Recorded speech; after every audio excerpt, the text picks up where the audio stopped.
Keepers nervous, strikers, they'll deliver. Crowd roars erupted, you can feel the quake. 80,000 voices. Don't forget to subscribe to the Go Mad Football channel. Hi there, Nigerian football fans and football fans everywhere. One thing in life that is true, and I think is true in football, is you have to learn from your contemporaries, learn from people in the same space as you. Even in business, you have to learn from people who are in the same business as you. Your competition, you take the good aspects of their business, take good aspects, of their lives, and apply those to your life, apply those to your business, and you grow. For instance, you want to start an athletic shoe company.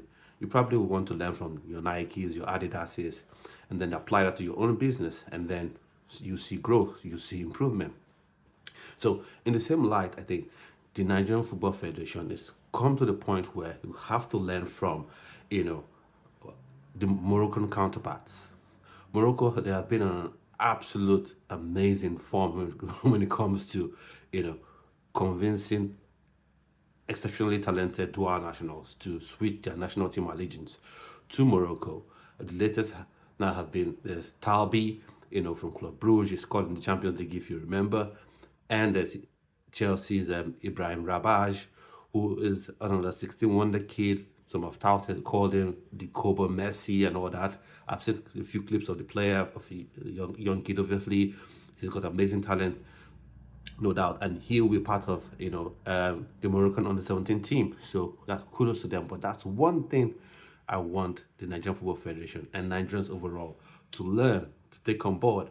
Because a lot of times, I've even on this video, when I talked about a certain player, that's eligible to play for Nigeria and Belgium and Germany, Nouadhiti Sternberg. I've had various people come up with different excuses. Oh, Belgium have placed him as one of the top talents, so don't talk about him anymore, or he can't choose Belgium over Nigeria. If the NFF shows pure intent, clear intention about getting these players to play for Nigeria, they will play for Nigeria. It's as simple as that. It is as simple as that. Look at Morocco.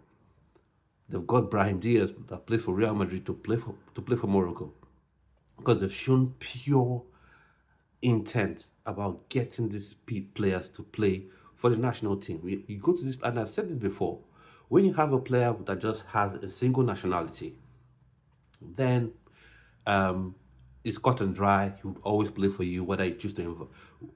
So he's at your mercy, 100% of the time. If you invite him for an international fixture, he plays. If you don't invite him, no, then he doesn't play. He sits back at home or sits at his club and twiddle his thumbs while he watches, the World Cup or watches the AFCON. But when a player is in this, particular peculiar situation where they have dual nationalities or they have multiple nationalities, it is for you to step up to these players and say, okay, this is what we want to do. We want to be the first African country, to win the World Cup, and you can be part of history. You can put your name in lights. You can put down your name in history, in indelible ink. So that's why you should switch to play for, Nigeria. These are things you can tell these players. You can use the likes of, Ademola Lookman, who has walked that path.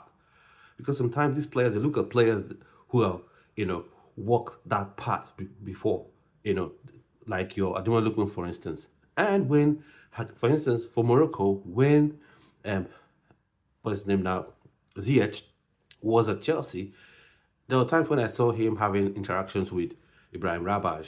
Probably Ibrahim Rabbaj would have been a fan of him as well. And then there's Yaya Idrissi as well, another Moroccan player that's leaving to play for Morocco and for England. And I think he will be switching very soon as well to Morocco.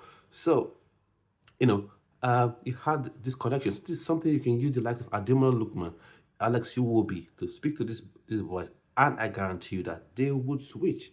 I've had interactions with some of these players, and some of them have even, been the ones to volunteer the fact that they are Nigerian. Oh, my mom is Nigerian. Oh, my dad is Nigerian. They have been the ones to volunteer that information without me asking, going out to ask, oh, are you Nigerian or anything. They come to tell me, oh, my dad is from XYZ state in Nigeria.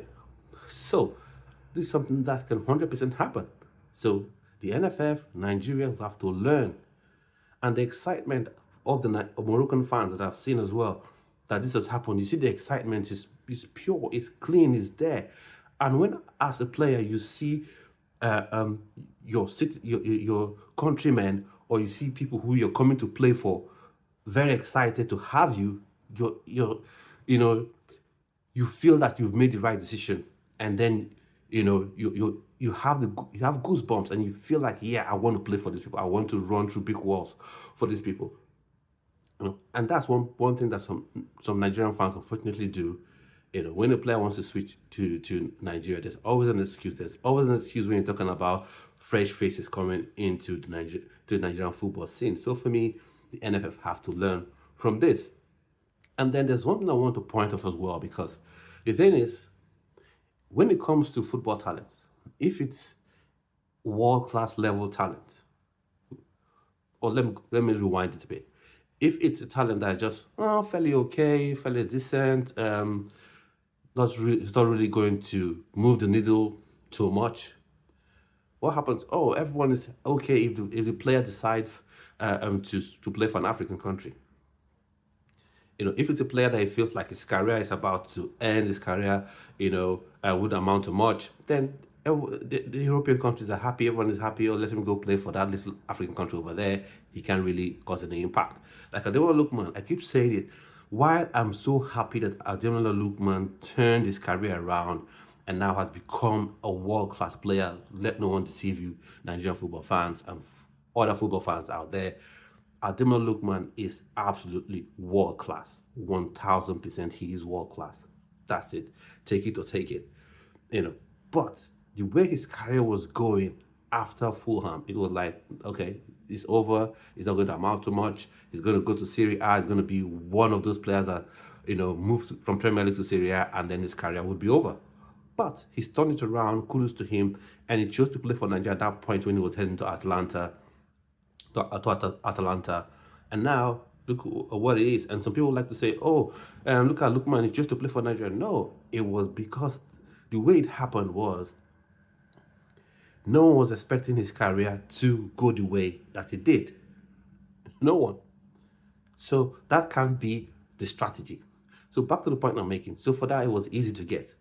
But when it comes to those top level talents, you start seeing people like, oh, why would they want to play for Morocco? You start saying, like some people were saying in the comments when this Morocco news broke, why are Moroccans stealing players that they have not produced? That is just silly. That is one of the most silly things I've ever heard in my life. That is so silly. It's unbelievable. So you always have this bite back when it's a top level talent. You always have a bite back. You always have competition for top level talent. So you have to be really, really intentional. It's just like you wanting to get married. You have to be really intentional about the person you want to ask out, the person you want, if a woman, the person you want to say yes to. You have to be really intentional about what you want to do. So it's the same thing. You have to be intentional about your plan and your project as a national federation, your plan, and your project for the team, and you must go out to sell these ideals, sell these ideas, sell this dream to these players, like a player like Nuwadeji Stamberg, which is an exceptional player that the NFF should do all it takes to get as well. There are lots and lots of players. Another player I'll be talking about in a separate video that you should keep your eyes peeled out for, and that's Francis Onyeka, an exceedingly talented attacking midfielder that plays for Bayer Leverkusen. Is a player that the NFF should be looking at least for the under-17 side. So what are your thoughts and opinions on these things I've said so far?